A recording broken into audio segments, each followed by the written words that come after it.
You're listening to Skeptoid. I'm Brian Dunning from Skeptoid.com. Apple cider vinegar woo. Health fads and miracle superfoods will always be with us, it often seems.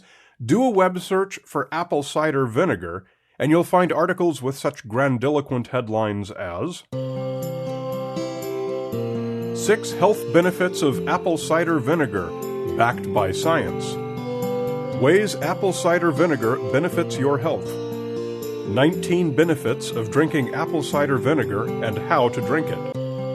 How much apple cider vinegar should you have in a day to lose weight fast?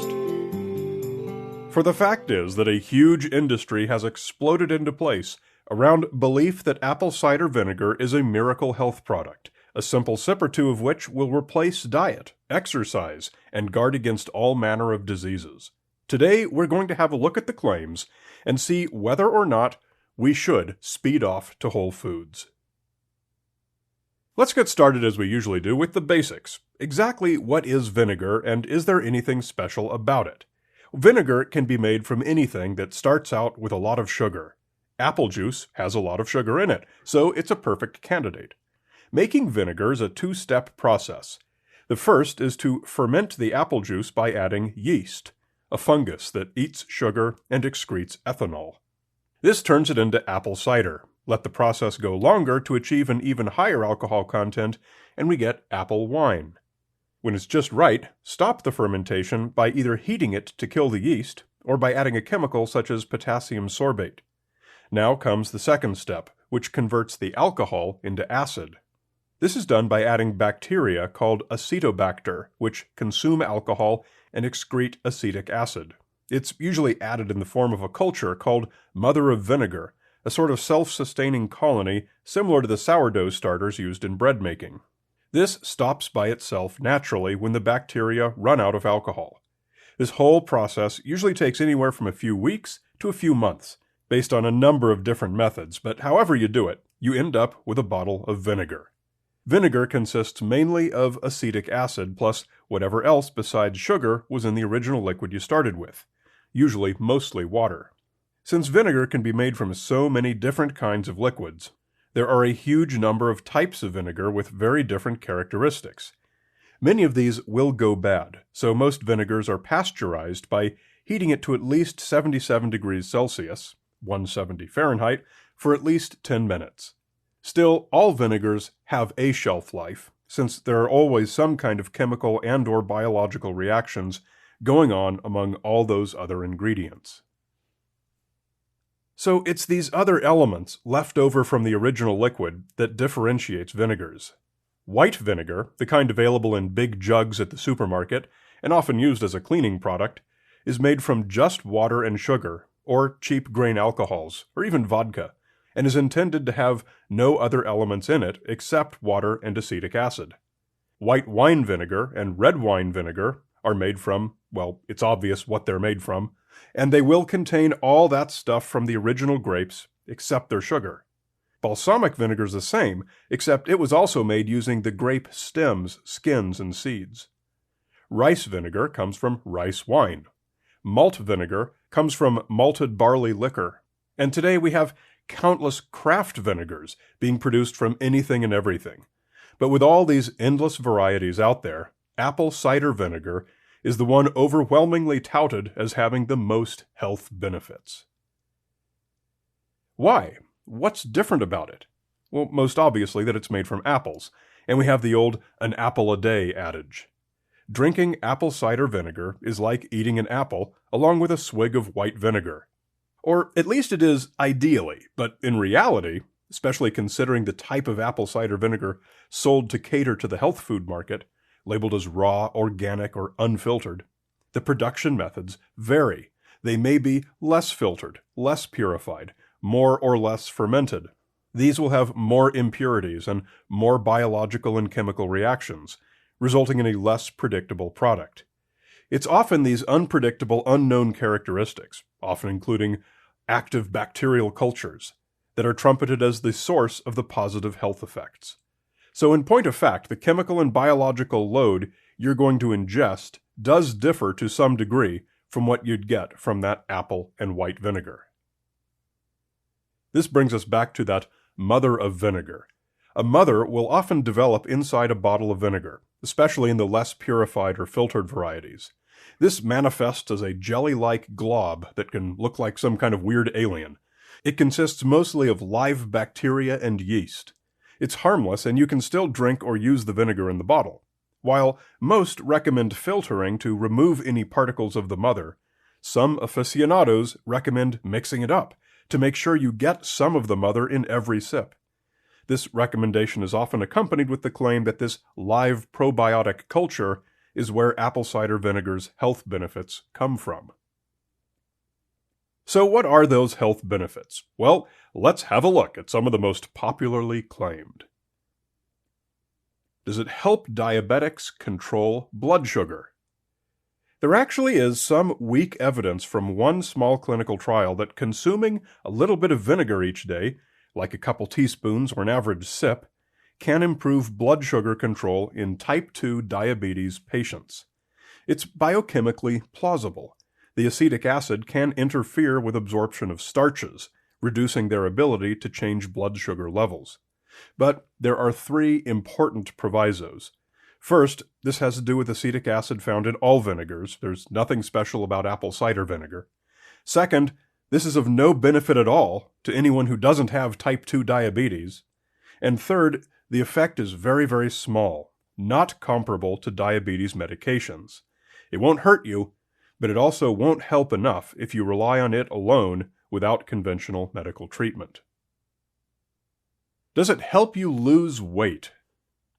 There have also been a few small studies in Japan finding that weight loss patients who were already on diet and exercise regimens did lose small but statistically significantly more weight than did those in control groups when they added small amounts of apple cider vinegar to their strict diet. It was only about 1 kilogram, basically at the threshold of noise in the data. Nevertheless, many people swear by it as a miracle weight loss treatment. One blogger credited her improved abdominal definition to the 2 tablespoons of apple cider vinegar with each meal, despite also changing her diet to no sugar, no processed foods, no junk, and a lot of leafy greens, veggies, minimal fruit, whole grains, and lean protein from varied sources, plus also training regularly. Basically, the evidence shows that apple cider vinegar only helps you lose weight if you also do everything else needed to lose that same amount of weight without the vinegar.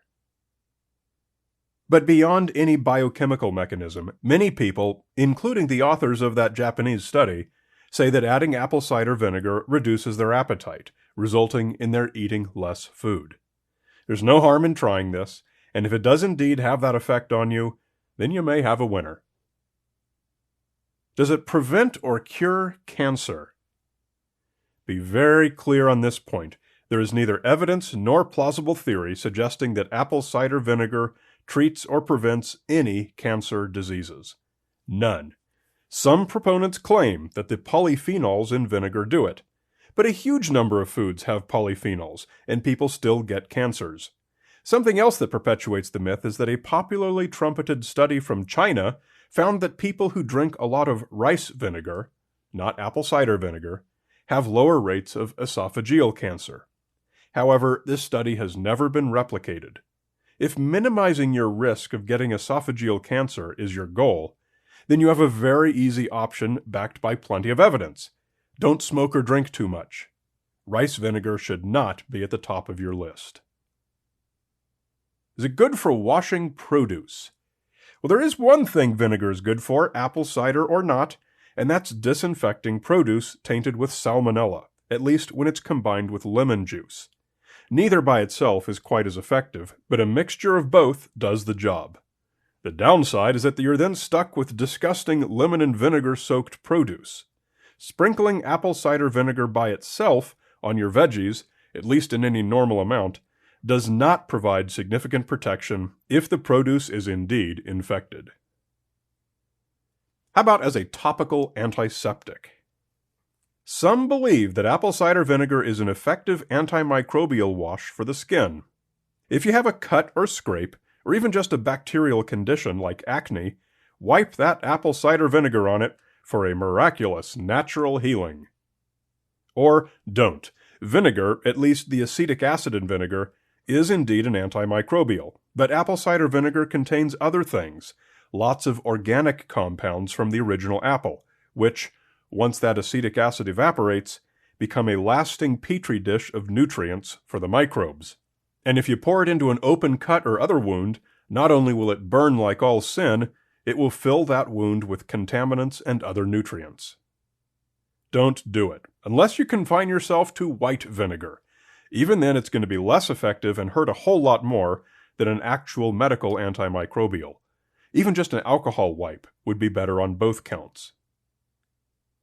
Drinking vinegar in the hope that it'll have a systemic effect inside your body, like killing disease pathogens or whatnot, is poorly informed. When an acidic compound hits your duodenum just after the stomach, it's neutralized by sodium bicarbonate, and its antimicrobial properties vanish. So, is it safe? Drinking apple cider vinegar, or any other vinegar, in modest amounts is generally safe, and there are no serious concerns that people who pull this particular cork need to worry about. Any vinegar, apple cider included, is hard on your tooth enamel, but unless your habit is an extreme one, the effects will probably not be noticeable. For people who suffer from acid reflux, vinegar will probably always trigger it and be uncomfortable. And finally, vinegars are a bit harsh on your kidneys, but like with the tooth enamel thing, you will most likely be just fine unless you go over the top with your vinegar consumption, apple cider or not. The exception here is for people with chronic kidney disease. Check with your doctor, but any vinegar habit is probably one that you're better off skipping. So, to summarize, a small amount of vinegar added to your diet may possibly have minor benefits. The evidence supporting this is weak, but non-zero. But even those claimed benefits are so small that they're hardly worth it. Factor in that the risks are also non-zero, and you can probably safely leave that bottle of mother-muddied apple cider vinegar on the shelf at Whole Foods where it belongs. Whenever you hear a miraculously easy solution to a complicated problem, you should always be skeptical. And a great big shout out that is not at all acidic to premium supporters Lucy Franklin, Fiona C. in Scotland, Matt P., and Paul Judd. Thanks to you and the other donors like you, this program is available for free to everyone in the world to encourage them to reconsider the pop woo that Gwyneth Paltrow, Dr. Oz, and all the other great wooists of the world are constantly bombarding us all with. If you'd like to join us and become a premium supporter, it's easy to do. Just come to Skeptoid.com and click Go Premium. You're listening to Skeptoid, a listener-supported program. I'm Brian Dunning from Skeptoid.com.